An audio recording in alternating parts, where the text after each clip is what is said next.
मुल्क के कई हिस्सों में लोग गर्मी से परेशान हैं। लू और तपिश ने लोगों का जीना मुहाल कर दिया है। दिल्ली में भी शदीद गर्मी से लोग काफी बेचैन हैं। हमारे नुमाइंदे पवन ने जायजा लिया, ये देखते हैं। एक तो पूरे देश में लॉकडाउन और ऊपर से शरीर को जलाती हुई गर्मी, इन दोनों ने लोगों को घरों में रहने को मजबूर कर दिया है। इस समय हम खड़े हुए हैं दिल्ली के दिल कहे जाने वाले कनॉट प्लेस में, और ये पालिका बाजार वाला इलाका है जो एक समय यहाँ लगातार भीड़ बनी रहती थी। हालांकि लॉकडाउन के चलते अभी पूरा कनॉट प्लेस नहीं खुला है, इसके चलते भीड़ में कमी है, लेकिन क्योंकि गर्मी इतनी तेज़ है कि लोग अब घर से निकलने को अवॉइड कर रहे हैं। लोग अपने घर से नहीं निकलना चाहते, क्योंकि अगर आज के टेम्परेचर की बात करें तो 42 डिग्री से ज़्यादा टेम्परेचर अभी तक का यहाँ कनॉट प्लेस में है। तो लोग आप देख रहे हैं कि बहुत कम घरों से बाहर निकल रहे हैं। ज़्यादातर ऑटो जो हैं वो खाली जा रहे हैं और कोई गाड़ियाँ या पैदल लोग बहुत कम दिख रहे हैं, क्योंकि आम तौर पर जिसने भी कनॉट प्लेस देखा है उसको ये तस्वीरें कभी नज़र नहीं आएंगी, क्योंकि हमेशा गर्मी, सर्दी, बरसात में कनॉट प्लेस भरा रहता है। और अब जो गर्मी है उसने लोगों को घरों में रहने को मजबूर कर दिया है, और लोग भी यही कोशिश कर रहे हैं कि इस बदन को जलाती हुई गर्मी में घर से बाहर ना निकलें और अपने आप को बचाए रखें। कैमरा पर्सन जगदीश सुप्रीति के साथ पवन गौड़, नेटवर्क 18, दिल्ली। आंध्र प्रदेश में दर्दनाक सड़क हादसा पेश आया है। एपी के जिला श्रीकाकुलम के मंदासा में बस पलटने से 10 माइग्रेंट मजदूर जख्मी हो गए हैं, जबकि कई की हालत नाजुक है। हासिल तफसीलात के मुताबिक हादसे का शिकार बस मजदूरों को लिए बेंगलुरु से कोलकाता जा रही थी। जख्मियों को करीबी अस्पताल में भर्ती किया गया है।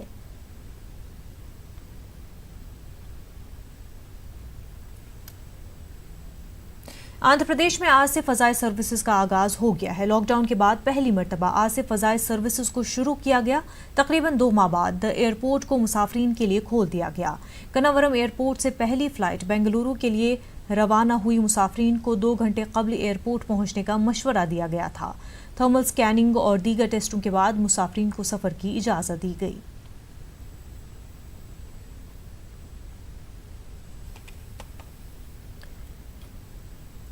और दिल्ली में एयरपोर्ट पर क्या कुछ सिक्योरिटी की सूरत हाल है, इसका जायजा लिया हमारे नुमाइंदे अनिल ने।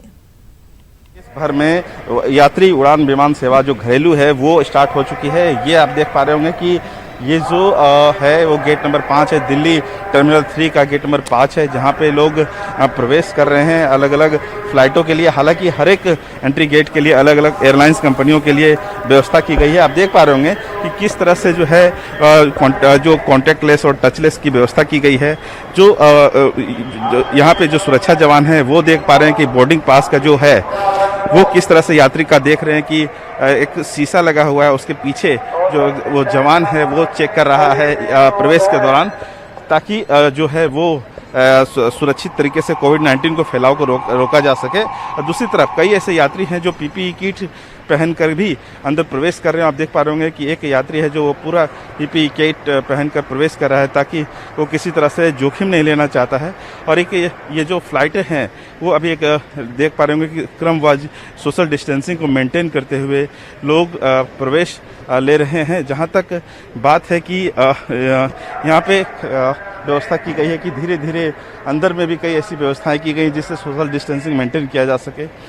हर एक यात्री के लिए ये मैंडेट किया गया है कि वो फेस मास्क लगा कर आए। और आप देख भी पा रहे होंगे कि चाहे वो बच्चे हों या बड़े हो या महिलाएं हों या पुरुष हो, सभी फेस मास्क लगाए हुए हैं। और जो एक ऐप डाउनलोड करने की भी बात कही गई है, वो भी ऐप डाउनलोड तमाम ऐसे यात्रियों ने कर रखा है, ताकि जो एक ग्रीन सिग्नल की भी बात है वो देने की बात है कि अगर किसी के आरोग्य सेतु ऐप में ग्रीन सिग्नल है तो उसे आसानी से इसमें प्रवेश दी जा सकती है। कोविड-19 के लक्षण किसी तरह से नहीं दिखते हैं किसी यात्री पर, तो उन्हें एयरपोर्ट में प्रवेश मिल रहा है और वो अपने जो गंतव्य स्थान पर जाना चाहते हैं वो फ्लाइटों से जो उनके निर्धारित है, जिनकी उन्होंने टिकट बुक करा रखी है, वो वहाँ पहुँच सकते हैं। कैमरामैन अंकित के साथ अनिल, न्यूज़ 18 दिल्ली। तकरीबन 2 माह बाद घरेलू फ़ज़ाई खिदमात शुरू कर दी गई है। डोमेस्टिक एयरपोर्ट पर सिक्योरिटी के क्या इंतजामात किए गए, हमारे नुमाइंदे ने DIG से बातचीत की।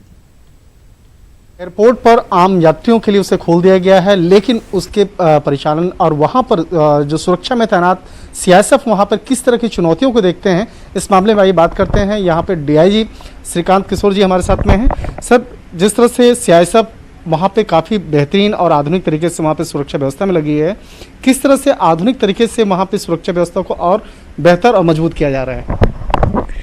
शंकर जी, कोरोना की चुनौती को देखते हुए आईजीआई एयरपोर्ट को नए तरीके से नई तकनीकों के साथ लैस किया गया है और ख़ास जोर इस बात पर है कि पैसेंजर का बैगेज इन सब को सैनिटाइज कराया जाए, टर्मिनल में जाने से पहले सैनिटाइज कराया जाए, इसके लिए बंदोबस्त किया गया है।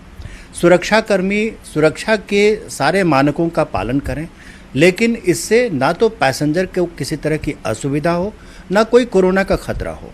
इसको ध्यान में रखते हुए ग्लास पार्टीशंस लगाए गए हैं। पैसेंजर से उम्मीद की जाती है कि पैसेंजर अपना टिकट या अपना आईडी प्रूफ नियत जगह पर डिस्प्ले करेंगे और सुरक्षा के अधिकारी इसके लिए ट्रेन किए गए हैं कि वो दूर से इन सारी चीज़ों की जांच करेंगे। उसके बाद रिक्वेस्ट करेंगे पैसेंजर का सिर्फ फेस चेक करने के लिए मास्क हटाने का रिक्वेस्ट करते हैं और तब उसके बाद उनको अलाउ करते हैं। इसी तरह से आगे अंदर चेक इन एरिया में pre embarkation security check point पर हर जगह पर नई टेक्नोलॉजी को इंट्रोड्यूस किया गया है।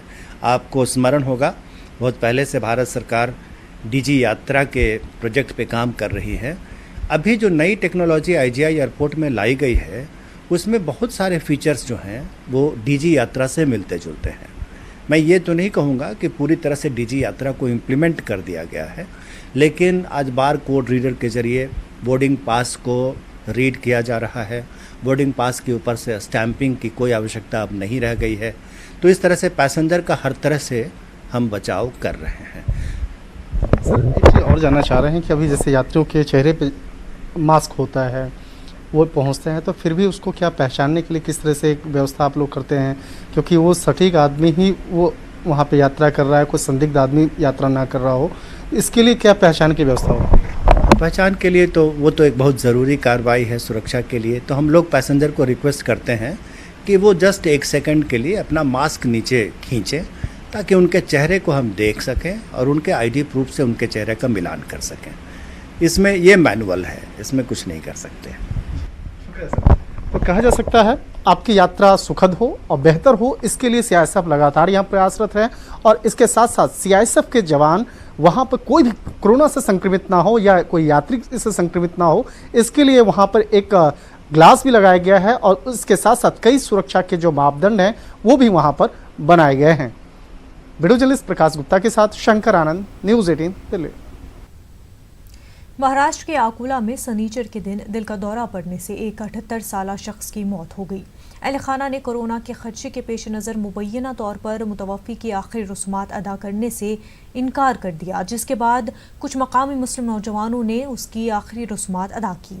तफसीलात के मुताबिक मुतवफ़ी की अहलिया कोरोना पॉजिटिव है। यही वजह है कि उनकी मौत के बाद उनके अहल खाना ने कोरोना के खौफ से उनकी लाश लेने से इनकार कर दिया, जिसके बाद मकामी तंजीम अकोला कच्ची मेमन जमात ने खुद ही लाश को शमशान घाट पहुंचाया और हिंदू मजहब के मुताबिक आखिरी रसूमात अदा की।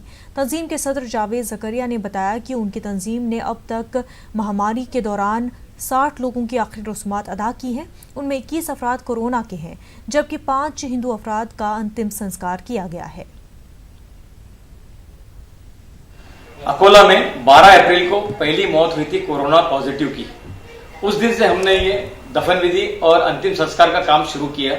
अभी तक कोरोना बॉडी और पॉजिटिव और नेगेटिव बॉडी मिला के तकरीबन हमने 50 लोगों का अंतिम संस्कार किया है, जिसके अंदर 16 बॉडी कब्रिस्तान में दफनाई गई जो कोरोना पॉजिटिव थी और 4 बॉडी शमशान भूमि में लेके जाई गई।